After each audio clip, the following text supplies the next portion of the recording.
Hello there. Let me show you guys something. Here's the box art for Super Mario Bros. 3, a game created in 1988 for the Nintendo Entertainment System.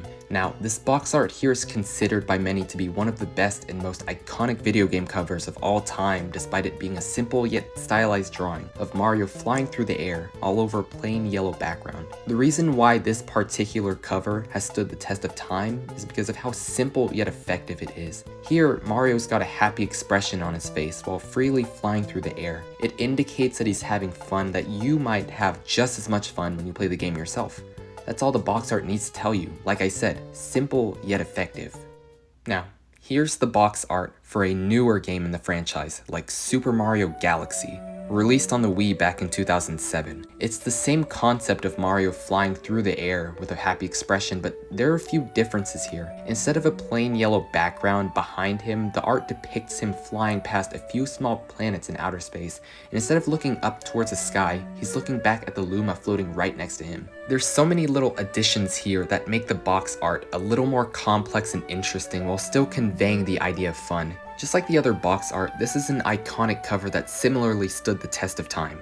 Let me ask you a few questions. Which one do you think is better? And based on which one you chose, does that mean the artwork of the other option is bad? I feel many would prefer Mario Galaxy's box art, with it not only having more detail, but also being 3D. To many people out there, something that looks newer and more modern will probably provide a higher quality experience. So, with all of this said, does that make the box art for Super Mario Bros. 3 bad? No. Regardless of which option you chose, both of these covers are objectively pretty good. You see, I first showed you the box art for Super Mario Bros. 3 on its own, and it looked completely fine, right?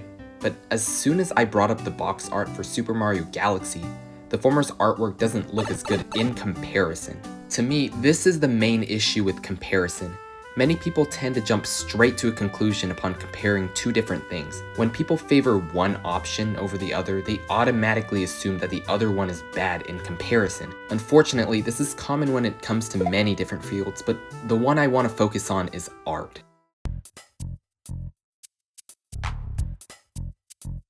As someone who likes to create my own art, it's discouraging to see the works of other people and immediately compare them to my own. Sure, in my opinion, my stuff doesn't look nearly as good as that of other people, but does that mean my art is terrible? I've had this exact thought for so long that it destroyed any motivation for creating art. Instead, I would turn to other hobbies to enjoy only for that same thought to seep into every other thing I did. Playing the piano? There's probably someone out there who can do it better. Playing video games? There's probably someone out there who can do it better. Writing a script for a video essay elaborating on a prevalent issue that resulted in the downward spiral of my own mental health? There's probably someone out there who can do it better. I admit, there are always going to be people out there who can do a better job at whatever it is you enjoy in life. So I had to ask myself, why do I even bother to create art in the first place? Well, for me, creating art just makes me happy. Whether or not I'm doing it for myself or others, I still find joy in the process of creating these little doodles and illustrations. We all tend to forget the fun we had in making art once we look at the works of others. Instead of doing art and improving at it for fun, well, now you're just doing it in an attempt to compete with and one-up the person you're comparing yourself to. Though you technically are improving with your art by doing this, you now have a new incentive that could easily result in you losing that passion you initially had for whatever it is you're doing. I'm sure many of you struggling with the same thing have thought to yourselves, I'm never going to surpass this guy. In fact, I don't think I'll ever be as good as them. I might as well stop wasting my time and quit right now. Well, I'm here to tell you to keep going. You probably aren't going to be the best at what you do, and that's okay.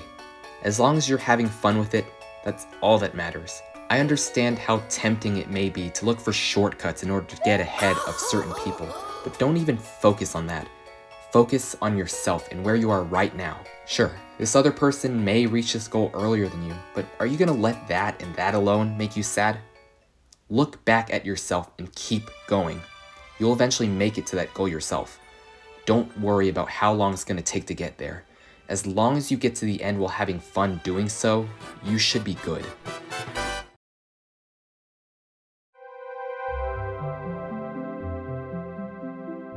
I'm gonna be honest, it was a bit rough to even get this video out. I've thought about many ways of how I would approach it. Do I want to fully animate my avatar like any normal storytime animator would? Or should I just use a PNG of my avatar and move it around like so? Do I want to use stock footage throughout the whole video just as long as it illustrates my point? Or should I draw out every single scene myself to make it more expressive? The reason I asked myself these questions is because of what I've seen other people on YouTube do. I looked at their videos and then back at mine, only thinking about how much worse mine is in comparison. Thinking about the amount of time wasted comparing these different approaches only to end up too burnt out to fully complete the video upsets me. This has happened to me far too many times to count. I think I've had a few video ideas for years just to let them go absolutely nowhere. Now, you see, my problem here is that I was comparing the rough drafts for my video ideas to the fully completed videos of others.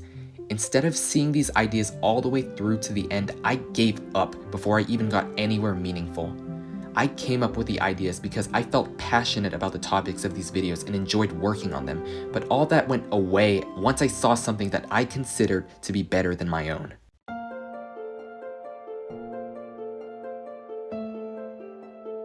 So, what is the moral of this story?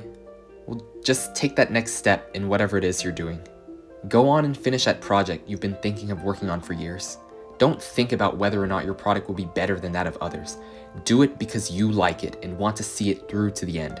Remember, even if what you create appears to be worse than what someone else made, as long as it's good to you, in the end, that should be enough.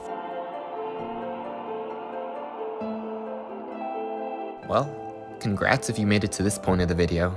I just wanted to let you guys know that this is my first time going down the commentary route. It was pretty cool to step into some new territory like this. You know, I've been wanting to make meaningful videos like this for quite a while, but never really got to it. And I gotta be honest, after seeing so many random commentary videos from smaller creators on YouTube talking about stuff like this, it sort of inspired me to make this video here. Again, thanks to those of you who stayed until the end of the video. I hope it was interesting enough for you guys to listen to and maybe learn something from. Let me know if you want to see more commentary videos like this on the channel. And whether you agree or disagree with whatever I've said so far here, feel free to leave a comment expressing your own opinions. I would really appreciate it if you left a like and maybe even subscribe while you're here. Oh, and if you could share this video to other people, that would be great too. Well, I guess I'll see you guys later.